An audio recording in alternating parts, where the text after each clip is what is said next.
திரு வேலுப்பிள்ளை பிரபாகரன் அவர்களை நாம் தமிழர் கட்சியின் தலைமை ஒருங்கிணைப்பாளர் சீமான் அவர்கள் சந்தித்த அந்த நிகழ்வே நடக்கலை அப்படின்னு சொல்லிட்டு பல்வேறு கருத்துக்கள் சமூக ஊடகங்கள்ல வலம் வந்துட்டே இருக்கு.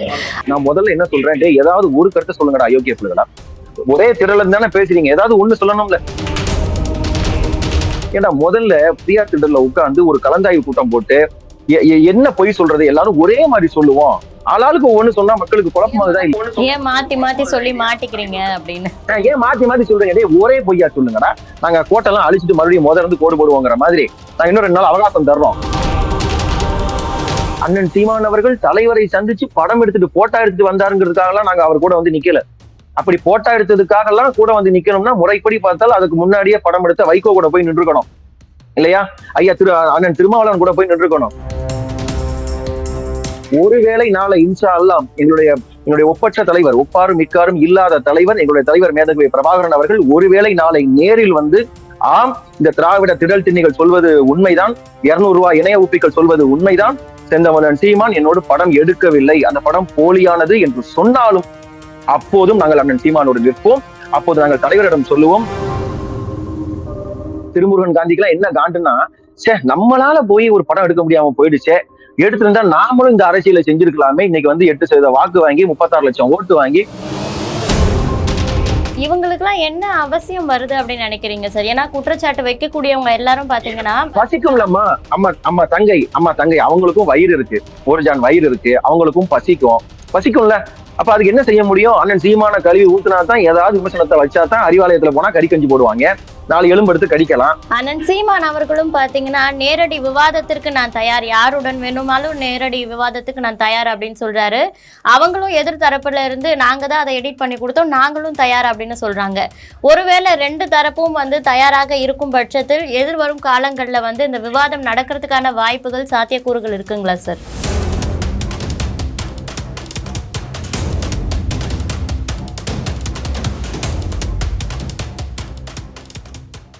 யூதமிழ் நேயர்களுக்கு வணக்கம். இன்றைக்கு நம்ம கூட நாம் தமிழர் கட்சியின் தீவிர ஆதரவாளரான திருப்பூர் சுடலை அவர்கள் தான் இணைஞ்சிருக்காங்க. வணக்கம் சார்.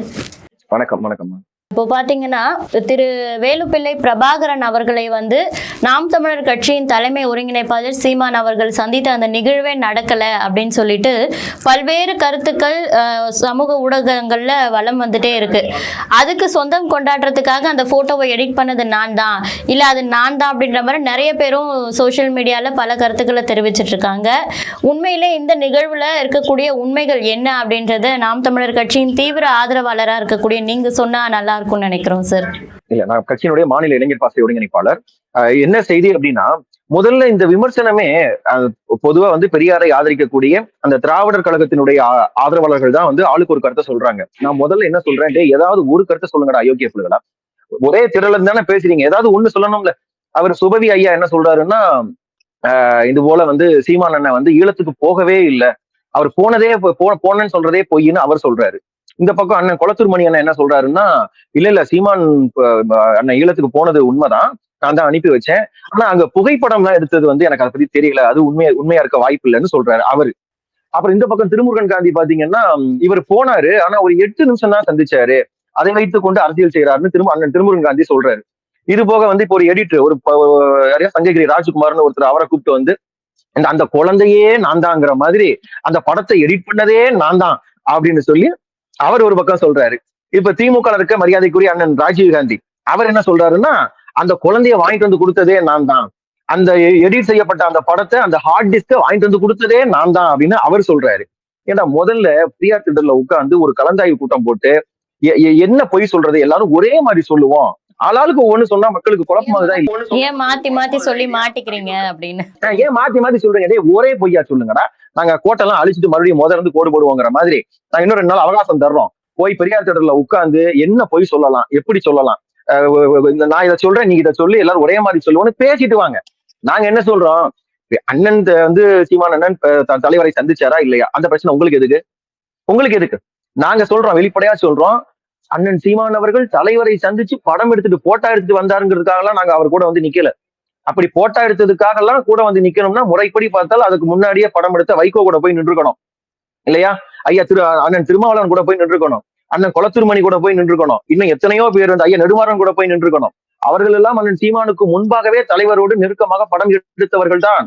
அப்ப நாங்க வந்து அண்ணன் சீமா வைகோ ஐயாவோடோ நெடுமாறன் ஐயாவோடோ அண்ணன் திருமாவளவனோட நாங்கள் நிக்காமல், படம் எடுத்து அவர்களோடு நிக்காமல் அதற்கு பின்பாக படம் எடுத்த அண்ணன் சீமானோடு நாங்கள் நிற்பதற்கு காரணம் என்ன?